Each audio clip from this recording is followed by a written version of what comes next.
Confuse हो रहे हैं पेड़ पौधे और फसलें।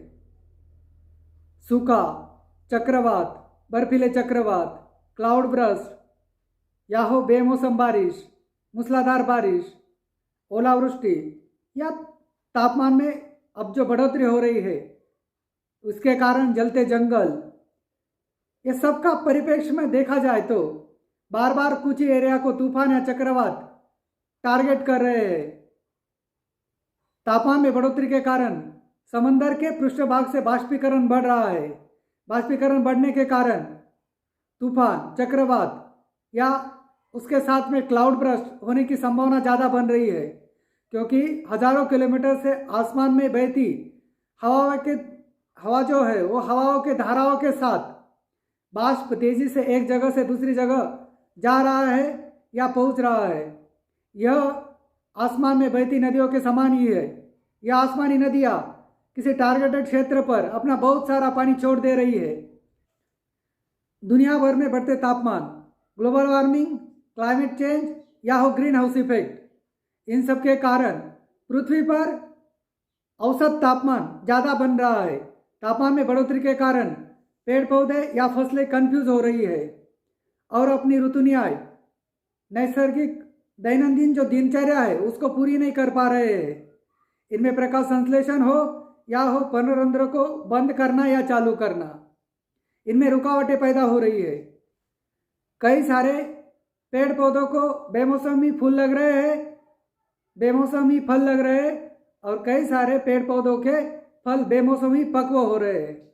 पेड़ पौधों में ऐसा ही कंफ्यूजन चलता रहा तो अगले कुछ वर्षों में पेड़ पौधे फूल फल देना बंद कर देंगे और केवल पेड़ पौधों के शाकीय क्षेत्र का ही विकास होगा, क्योंकि अतिरिक्त रसायनों का उपयोग, अतिरिक्त खरपतवार नाशक का उपयोग, अतिरिक्त खाद्य व्यवस्थापन, इनके साथ साथ सूखा या प्रचंड बारिश, इन सब के कारण पेड़ पौधों के जड़ परिवेश जो राइजोस्फीयर होता है, राइजोस्फीयर क्षेत्र में ऑक्सीजन कैरिंग कैपेसिटी में कमी आई है या ऑक्सीजन कैरिंग कैपेसिटी खत्म हुई है। पेड़ पौधों की जड़ परिवेश क्षेत्र में मिट्टी के इतर क्षेत्र की अपेक्षा अच्छे सूक्ष्मजीवों की संख्या और प्रकार सबसे ज़्यादा होते हैं। मिट्टी के जिस क्षेत्र में पेड़ पौधों की फसलों की जड़ें काम करती है वहाँ का तापमान 16 डिग्री सेल्सियस से लेकर 24 डिग्री सेल्सियस तक होना चाहिए। उसका पीएच, उस मिट्टी का पीएच 6.5 से लेकर 7.5 तक होना चाहिए। सेंद्रीय कार्ब 1% तक होना चाहिए। यह स्थिति हो तो जड़ परिवेश में सबसे सही तरीके से जैव विविधता पनपती है, फलती है या फूलती है। जड़ परिवेश में स्थित सूक्ष्मजीवों के कारण ही दिए हुए या उपलब्ध अन्न घटकों का स्थिरीकरण, इमोबिलाइजेशन होता है और साथ में उपलब्धिकरण, मिनरलाइजेशन होता है। सूक्ष्मजीवों के सहयोग से ही पेड़ पौधे फसलें रासायनिक या सेंद्रीय पदार्थ को अपने पेट भरने के लिए उपयोग में लेते हैं। सूक्ष्मजीवों की उपस्थिति या सहयोग के बिना यह प्रक्रिया होती नहीं तो पेड़ पौधे फसलों का पेट भरता नहीं और हमें अपेक्षित परिणाम मिलते नहीं। अपेक्षित परिणाम यानी अपेक्षित उत्पादन।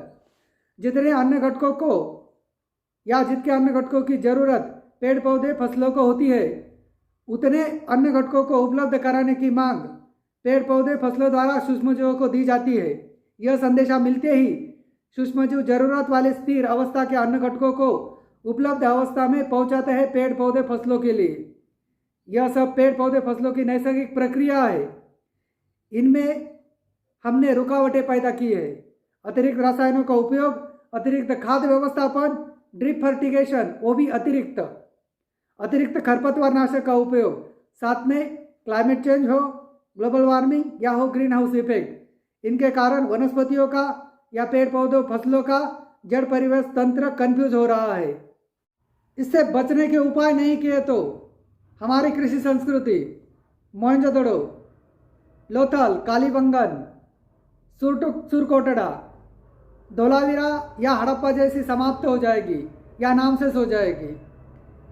हमारी कृषि संस्कृति नामशेष होगी तो वहाँ के इंसानों को, जिस जिस क्षेत्र में कृषि संस्कृति नामशेष होगी वहाँ के इंसानों को दूसरी जगह स्थलांतर करना होगा या विस्थापित होना होगा, तो दूसरी जगह पर बोझ बढ़ेगा, वहाँ के संसाधन जल्दी खत्म हो गए।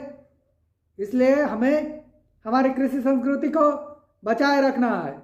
इसके लिए पेड़ पौधों को उगाना है, उनका संरक्षण करना है।